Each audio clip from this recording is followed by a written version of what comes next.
Bugungi global muhit va xalqimiz o'z tarixida boshdan kechirgan urush dahshatlari tinchlik degan so'z zamirida qanday betimsol ma'no mujassamligini har qadamda anglab turadi. Shu birgina so'z aytish mumkinki, ulug' ne'matning qanchalar qadrli ekanligini bugun oramizdagi kam sonli Ikkinchi jahon urushi qatnashchilari boshdan o'tkazishgan. 9-may xotira va qadrlash kuni munosabat bilan ana shunday piru badavlat insonlar holidan xabar olindi. Ularga prezidentning bayram tabrigi o'qib eshittirildi. Zominning xushmanzara tog' etagidagi Yetikechuv qishlog'ida yashovchi Xolbek ota Ravshanov bu yil yuz bilan yuzlashadi. Xolbek ota Ikkinchi jahon urushida mardonavor ishtirok etgan. G'alabaning 80 yilligi bilan otaxonni qutlash maqsadida Jizzax viloyat hokimi vazifasini bajaruvchi Ulug'bek Mustafoyev boshliq bir guruh faollar Xolbek otaning xonadonida bo'ldi. Prezidentning bayram tabrigini eshitib, Xolbek bobo duoga qo'l ochdi. Qahramonimiz 1943-yilda harbiy xizmatga chaqirilganida 18 yashar yigit edi. Ukrainaning Xarkov shahrida qisqa muddatli jangovar tayyorgarlikdan so'ng Belarus fronti qo'shinlari tarkibida jangga kirdi. Shundan boshlab to urush oxirigacha yarim Yevropani bosib o'tdi va fashizm ustidan qozonilgan g'alabani Yugoslaviyada kutib oldi. Tinch zamonlar kelganida yurtga qaytib, yaqin yillargacha mehnatdan tolmagan Xolbek bobo bugungiday osmoni tinch davrlar shukronasini qiladi doim.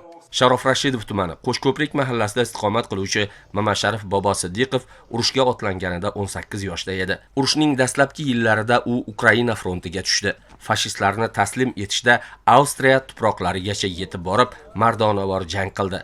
Yaralandi. Urush tugaganidan keyin ham, aniqrog'i yana 10 yil Mamasharif bobo harbiy xizmatni davom ettirdi. O'z ona vataniga qaytib kelgach, qahramonimiz tinch hayot qurshovida faol ishtirok etgan. Qurilish, savdo sohalarida fidoyilik bilan mehnat qilgan. Bugungi kunda 103 yoshni qarshilagan Mamasharif bobo farzandlari, nevara, chevara, evaralari g'ururi ulug' bobosi bo'lib yashayapti.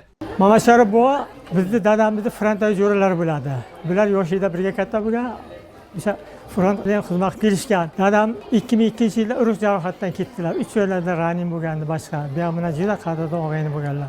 Shuning uchun men dadamning do'stlari sifatida bu yoqda yo'qlab turaman. Buyuk g'alabaning 80 yilligi munosabati bilan viloyat ichki ishlar boshqarmasi rahbariyati Mamasharif boboni qutlagani tashrif buyurdi. Mahalla nuroniylari, yoshlar, harbiylar ishtirokida urush faxriysiga O'zbekiston Respublikasi prezidentining bayram tabrigi o'qib eshittirildi. Prezident farmoni bilan ta'sis etilgan pul mukofoti, Ikkinchi jahon urushining 80 yilligi esdalik nishoni va esdalik sovg'alari topshirildi. Men mana shu ko'chaga, mana shu mahallaga kelin bo'lib tushganimga 49 yil bo'ldi. Oilalar bilan yaxshiman. Ortig'oy, kelinlar, nabira evaralar. Bu yerdagi hayot juda o'zgacha. Namunali oila deb bilaman. Bobomiz, qo'shnimiz Mamasharif bobo sog' omonlar. Mana shu yerda nabira, chevaralarni tarbiyaladilar, voyaga yetkazdilar.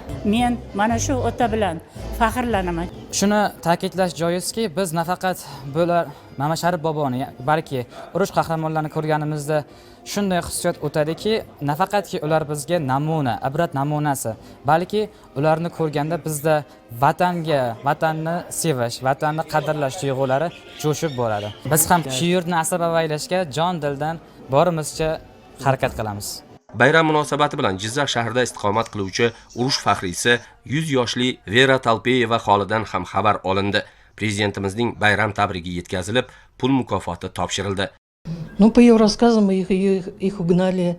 Onamning aytishicha, uning yoshligi urush yillarining ochlik va qiyinchiliklari yillariga to'g'ri kelgan. Onam urush yillari og'ir yaralangan askarlarga tibbiy yordamlar ko'rsatib kelgan. Oilada 3 farzandning o'rtanchisi bo'lgan onam 1943-yilda Berlinga konslagerga olib ketilgan. Onam tabiati og'ir vazmin, kamgap va juda mehribon. Shu sababdan ham urushdan keyingi yillarda ham alpomishdek zabardast o'g'lonlar bilan bir safda turib qurilish sohasida mehnat qilib kelgan. Bugunning yoshlari esa juda baxtli deya ko'p bora ta'kidlaydi. Urushning qiyinchiliklarini esa xotirlashni hech ham xohlamaydi.